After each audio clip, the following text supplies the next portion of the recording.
Dans ce tutoriel, nous allons, à partir d'une balance, établir le bilan et le compte de résultat. Notre sujet est le suivant. Nous disposons ici à gauche d'une balance équilibrée à 100 millions. Dans une balance, on retrouve l'ensemble des comptes qui ont été utilisés par l'entreprise au cours d'une année. Les comptes sont classés. Ici, on retrouve les classes 1 jusqu'à 5 qui forment les comptes de bilan. Et les comptes commençant par les chiffres 6 et 7 sont les comptes de gestion qui vont servir, eux, à établir le compte de résultat. L'objectif est, à partir de cette balance, d'établir le bilan, puis le compte de résultat, et de retrouver l'équilibre entre les deux documents. Je vais commencer par le bilan, en fonctionnant surtout par recopie. Premier compte dans les capitaux propres, le capital.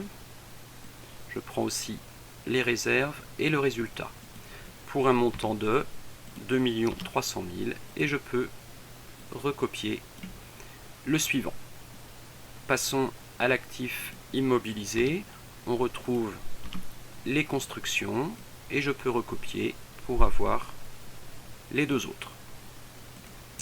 La valeur brute des constructions est de 4 millions que je vais également pouvoir recopier. Attention, les amortissements des constructions, du matériel et des autres immobilisations sont portés ici en solde créditeur, mais dans le bilan, elles se retrouvent à l'actif dans cette colonne. Je peux donc à nouveau reporter les trois. Le net correspond à la soustraction entre la valeur brute et l'amortissement ou la provision. Je vais déjà anticiper en recopiant jusqu'en bas de la colonne. On peut ainsi faire le total de l'actif immobilisé et le recopier. Revenons sur le passif avec le poste emprunt pour un montant de 3 251 000. Continuons maintenant à l'actif avec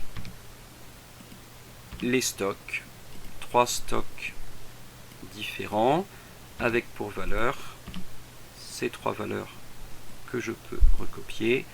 Pas de provision, donc le net est le même. Le poste suivant est le compte donc fournisseur et je peux également recopier pour fournisseur d'immobilisation. Les valeurs étant 2 138 500 et la suivante.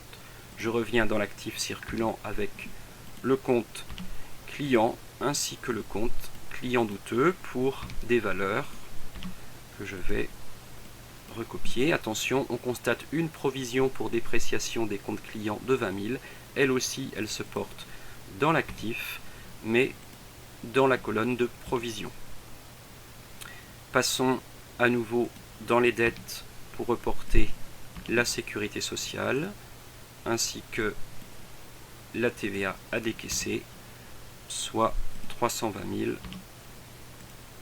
ainsi que la somme suivante. Il nous reste pour terminer la banque et la caisse pour ces valeurs. Je peux donc totaliser l'actif circulant, totaliser mes capitaux propres, totaliser également mes dettes, compléter le total général de l'actif par somme de l'actif immobilisé plus de l'actif circulant et recopier, et compléter mon passif par somme des capitaux propres plus des dettes et recopier.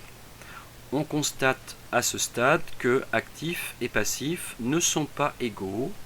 C'est normal, il nous manque ici le compte de résultat que l'on retrouvera une fois que l'on aura terminé le report des comptes du compte de résultat.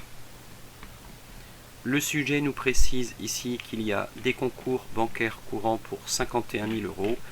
Je vais les reporter ici, même si en réalité nous n'en aurons pas besoin puisque nous n'allons pas faire d'analyse du bilan.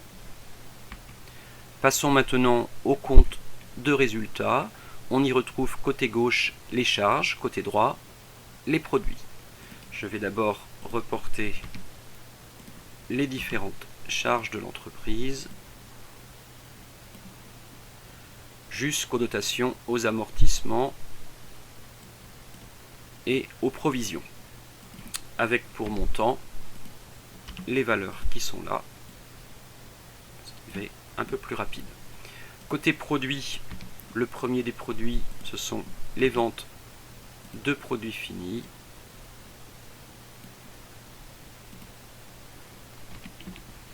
Pour les valeurs suivantes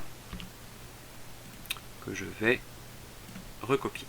Je peux ainsi calculer le total général des produits, de même le total général des charges, et bien sûr dans la mesure où il y a plus de produits que de charges, présenter ici la différence.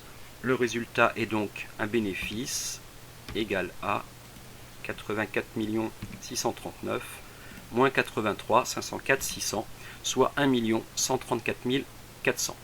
La présentation finale du compte de résultat est donc la suivante. La somme des charges plus le bénéfice et côté droit, l'ensemble des produits.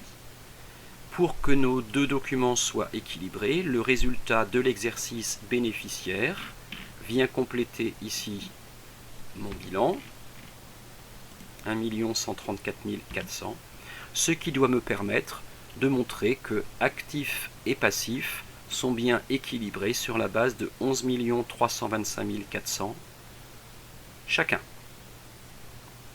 Il faut ainsi comprendre que le résultat de l'exercice a permis d'équilibrer le bilan. La somme qui est ici représente le solde, alors qu'en réalité, il s'agit exactement de la même chose dans le compte résultat de l'exercice qui est ici présenté dans le détail. Voilà, dans un prochain tutoriel, nous travaillerons sur l'analyse de ces deux documents. Et comme d'habitude, vous retrouvez les différentes ressources sur le blog et sur les deux chaînes YouTube.